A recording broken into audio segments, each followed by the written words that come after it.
예, 안녕하세요. 뽀글룸입니다, 여러분. 날이 굉장히 덥습니다. 건강 잘 챙기시고요. 또 쓰러지거나 뭐 이러지 않도록 조심하십시오. 오늘 알아볼 주제는 입양은 별로 관심 없어 하시는 것 같아가지고 다른 주제 가져왔습니다. 뭐냐면 이제 분노 식지 않는 한 방화는 계속된다라는 겁니다. 분노가 식지 않는 한 방화는 계속된다. 정신과 관련 이제 기사거든요. 제가 읽어드릴게요. 보복심리 맞물려 한 해 1000여 건 사회적 분노 처방 시급. 보복성 방화로 인한 화재 사건이 끊이지 않고 있다. 많이 일어나고 있습니다. 정말로 심각할 정도로 많이 일어나고 있고 여러분도 많이 조심하셔야 됩니다. 방화 범죄는 가해 대상이 분명한 보복성 폭행, 살인 범죄 등과 달리 사건과 관계가 없는 불특정 다수가 범행 대상이 된다. 범죄 심리 전문가들은 범인이 개인에 대한 보복 심리를 넘어 특정 단체, 사회에 대한 강한 피해의식과 불만, 반감 등을 갖고 있으며 분노를 더 많은 사람에게 드러내기 위해 방화 범죄를 일으키는 것으로 보고 있다. 저도 동의합니다. 정확해 보여요. 검찰청 통계에 따르면 2020년 국내 방화 범죄 발생 건수는 총 1210건이다. 와. 2018년, 2019년에 비해 사고 건수는 줄었으나 여전히 한 해에 1000건 이상의 방화 범죄가 발생했다. 올해만 해도 강릉 동해 산불 방화 사건, 대구 법률사무소 방화 사건, 부산 응급병원실 방화 사건 등 수많은 재산 인명 피해가 발생한 방화 사건이 있었다. 수사 과정에서 들어간 방화범의 범행 사유는 복수심, 억울함, 분노와 같은 감정이었다.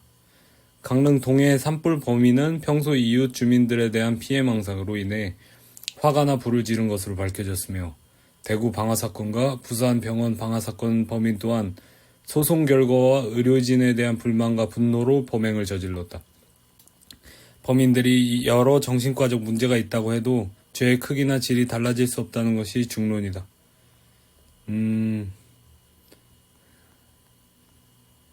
방화범은 특정 개인의 재산이나 생명을 침해하는 것을 넘어 사회의 반감과 분노를 드러내는 것이 범행 목적이다. 방화범죄를 저지름으로써 자신의 분노를 쉽고 빠르게 많은 사람에게 드러낼 수 있기 때문이다. 대부분 실제 방화범죄는 사회에 미치는 피해가 크고 사건에 대한 관심 또한 높다.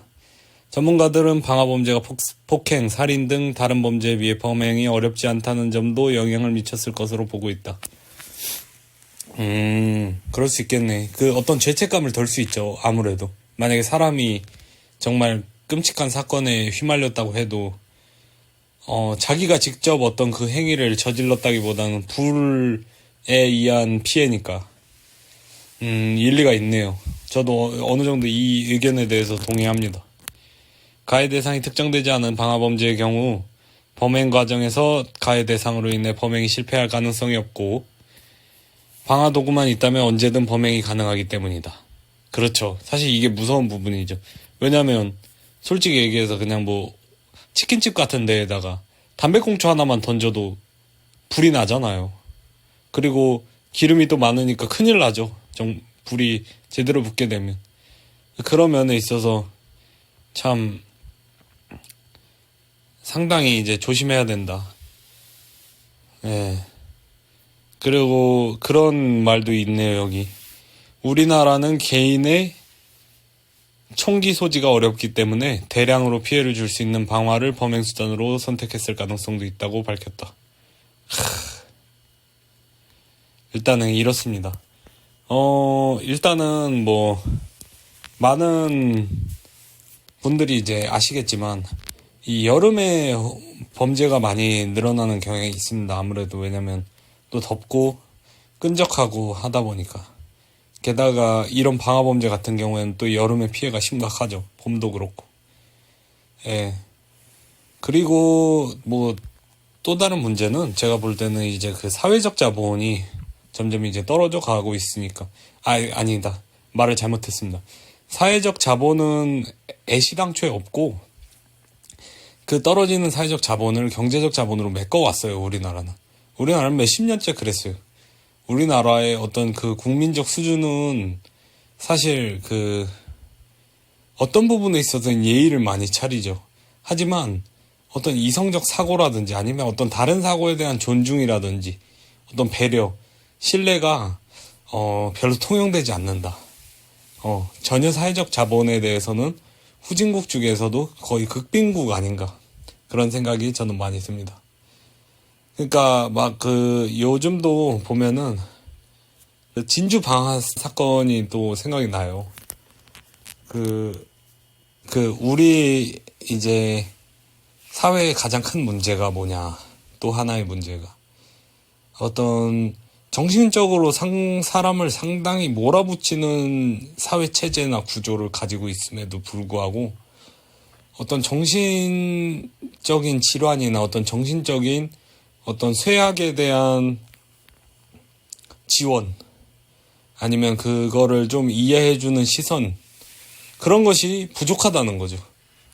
아무래도 어떤 조현병이나 뭐 기타 인지장애나 뭐 이런 게 앞으로는 엄청나게 많이 늘 거거든요. 왜냐면 우영우들이 많이 태어나고 있어요. 지금 여러분 알만한 사람은 DC 하는 사람들 알만한 사람은 알겠지만 적게는 한 5%에서 많게는 20%까지 중증 자폐일 가능성이 다분하다라고 얘기를 하고 있거든요. 걔네가 또 이제 자라나고 있다고. 걔네가 애들은 빨리 커요. 우리는 빨리 늙고.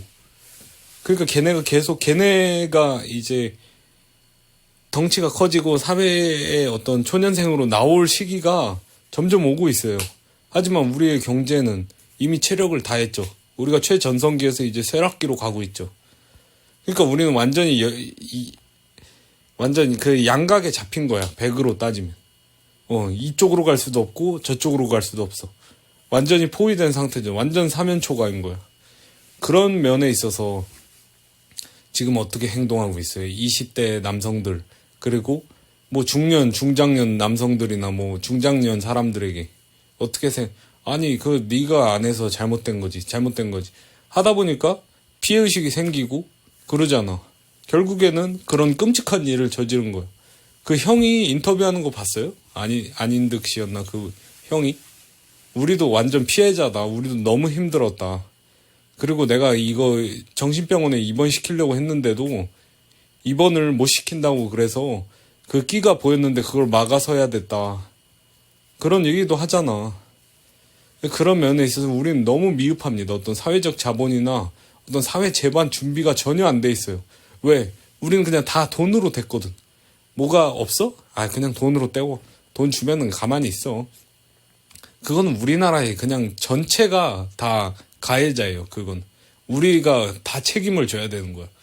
그런 사회를 만들었었던 거야. 그냥 돈이면 다 되는 그런 존나 천박한 사회. 근데 이제는 줄 돈이 없죠. 곳간에도. 기득권들만 챙겨야 되니까. 그러니까 어떻게 돼?